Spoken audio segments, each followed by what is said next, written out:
रस्त्याने एखादं मूल पडलं आहे, ज्याला काहीतरी वाटतं ना, ते कोणाचं आहे म्हणून विचार करत नाही, ते धावत जाऊन त्या मुलाला उचलतं.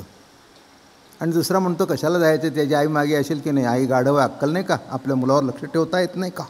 आता याला काय म्हणावं, काहीच म्हणू नाही. यालाच सामान्य मनोवृत्ती म्हणावी. कुणाचं काशे ना, आपण मूल आहे ना, मग त्या बाळाला उचलून घेतलं, बाळा तुला लागलं नाही ना, तुझी आई कुठे आहे, ती आई आहे, ती धावत येते. अहो बाई, देवाचं देणं आहे, हे जरा लक्ष ठेवा. जास्ती बिस्ती झालीत का, नाही वाजवीपेक्षा मुलं जास्ती झालीत का तुम्हाला. अहो तुम्हाला झालं म्हणून कळत नाही, ज्याला झालं नाही त्याला कळतं मुलाचं महत्त्व काय आहे ते. तसं ज्यांना ज्ञान मिळालं नाही त्यांना त्याचं महत्त्व काय ते कळतं. ज्यांना मिळालं त्यांना कळतच नाही, आणि ज्यांना मिळालं त्यांना न देणं ही मनोवृत्ती. म्हणून हरिपाठ, हरी या शब्दाबद्दल काल झालं बरं का. सर्व पापाते संहारी, या लागे नाम बोलीजे हरी, नाही का. हे इथपर्यंत झालं. आता महत्त्वाचा शब्द आहे अभंगाचा पहिला, देव. आता कसा विषय सांगू, काय सांगू, मोठा विषय हा. जगातला मोठा शब्द जर कोणता असेल तो देव आहे.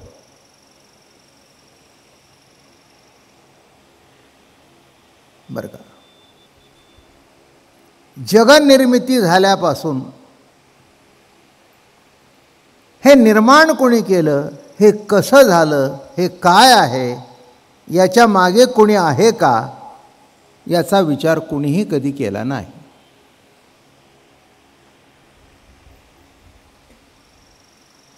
काय महत्त्वाचा भाग आहे, नाही का. लग्नामध्ये आहेर येतो, आहेर आल्यानंतर आपण पहिल्यांदा बघतो कुणाकडून आला, कारण तो रिटर्न करायचा असतो म्हणून त्याची यादी तयार करतो.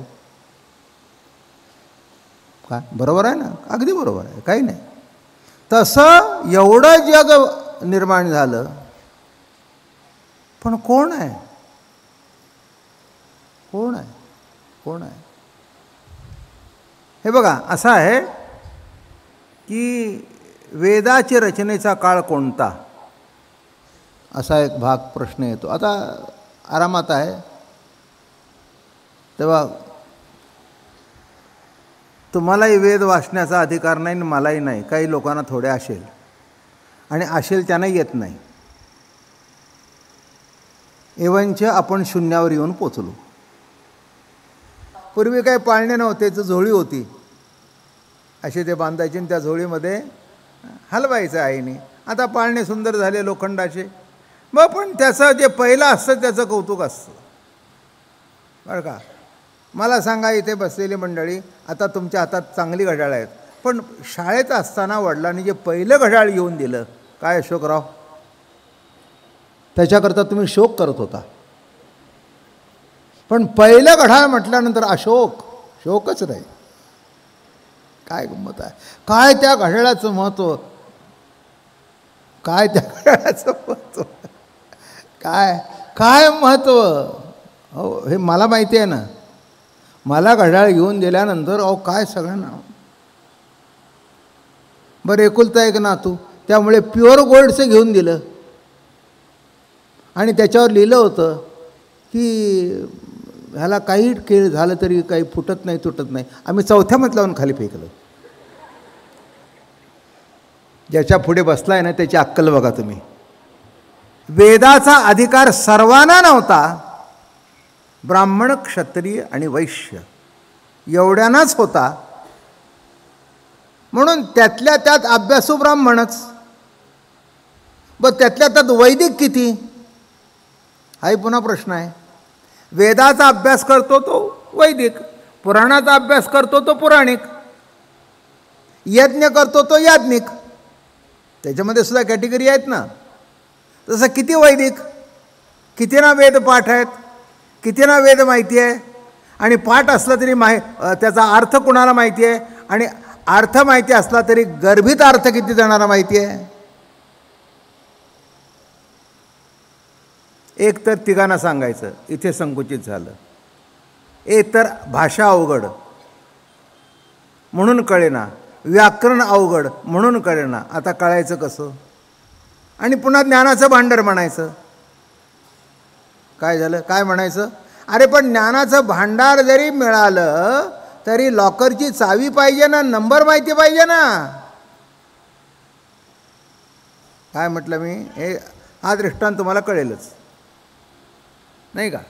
जवळजवळ प्रत्येकाकडे लॉकर असतात, अगदी 99%, 95% झालं. पण त्या माणसाला त्या लॉकरचा नंबर माहिती पाहिजे,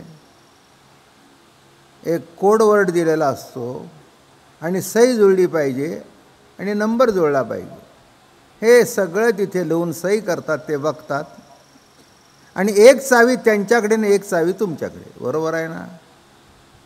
मग एकाला एक चावी सापडली, त्याला कळलं त्या बँकेच्या समोर पडली होती. म्हणलं इतकीच आहे, गेला आतमध्ये. हा म्हणाला, हे चावी आहे, जरा उघडायला द्या.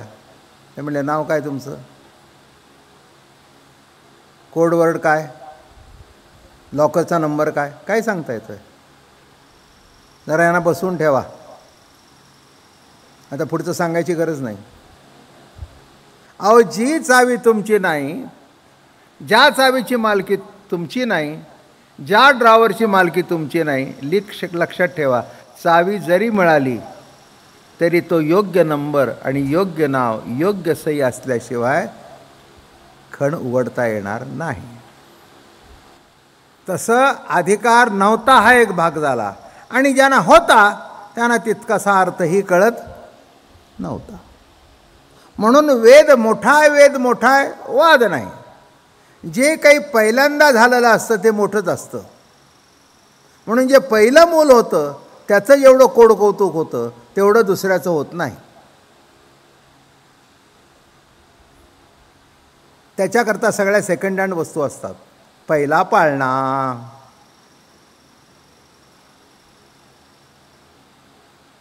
तुम्ही अनुभवी लोक आहात. पहिल्याकरता पाळणा घेतला, दुसऱ्याकरता का दुसरा पाळणा घेतला, काय नाही त्याचाच. वेदाची ऋचा पाठ असणारे असतील, पण वेदाचा अर्थ कळणारा एकही नाही. कारण का? तरखडकराचं व्याकरण निराळं आणि वेदाचं व्याकरण निराळं. पहिल्यांदा वेदाच्या व्याकरणाचा अभ्यास करायला पाहिजे, आणि तो जर अभ्यास झाला तर पुढचा वेदाचा अर्थ कळतो. आणि तो कोणालाही नाही, अख्ख्या पंढरपुरात. किती अवघड आहे. ते म्हणले एक आहेत, त्यांचं नाव मला वाटतं गोरेशास्त्री, पण ते म्हणले थकले, त्यांनाही आता काही आठवत नाही. मग आता मला सांगा, आणि आताही तुमच्या पुढे गोरेशास्त्रीच बसलेले आहेत. आम्ही सातारकर जरी असतो तरी आमचं आडनाव गोरेच आहे, आणि तसे काही इतका काही काळा नाही मी.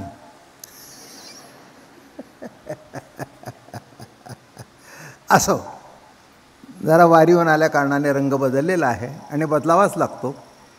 वारीत जर पांडुरंगाचा रंग नाही आला तर वारी कशी केली? वारीहून आलेला माणूस चटकन ओळखतो, अरे एकदम काळे पडले. नाही, त्याच्या गावाला गेलो तो काळ्याच्या. आता तिथे गेल्यानंतर श्रीरंगाचा रंग अंगावर उमटलाच पाहिजे ना. तेव्हा नीट लक्षात घ्या, याच्याबद्दल विचार करण्याची सुरुवात जी झाली ते वेदामध्ये. वाङ्मयामध्ये आद्य वाङ्मय वेद आहे. थोडंसं ऐकून घ्या, मी पहिल्यांदा सांगतोय. मुंबईला जरी हरिपाठ सांगितला तरी हे काही त्याच्यात सांगितलं नव्हतं. पण म्हटलं जाऊ द्या, माणसंही पुणेकर मंडळी आहेत, ऐकणारी आहेत, आपल्यालाही सांगून होईल विषय. डोक्यात सगळंच आहे, पण सांगताना असं पडतं काय यांना सांगून करायचं आहे. आपल्या माहितीपुरतं आपल्या डोक्यात आहे ते. आता वेदाचा काळ कोणचा आहे हे ऐकून तुम्हाला काय करायचं आहे? खरंच आहे, पण ऐकून तर ठेवा ना. कोणी म्हणतं 6000 वर्ष, कोणी म्हणतं 1500, ख्रिस्ती सणापूर्वी 1500, कोणी म्हणतं ख्रिस्ती सणापूर्वी टिळक म्हणतात 4500 वर्ष, म्हणजे वेदाचा नेमका काळ कोठचा.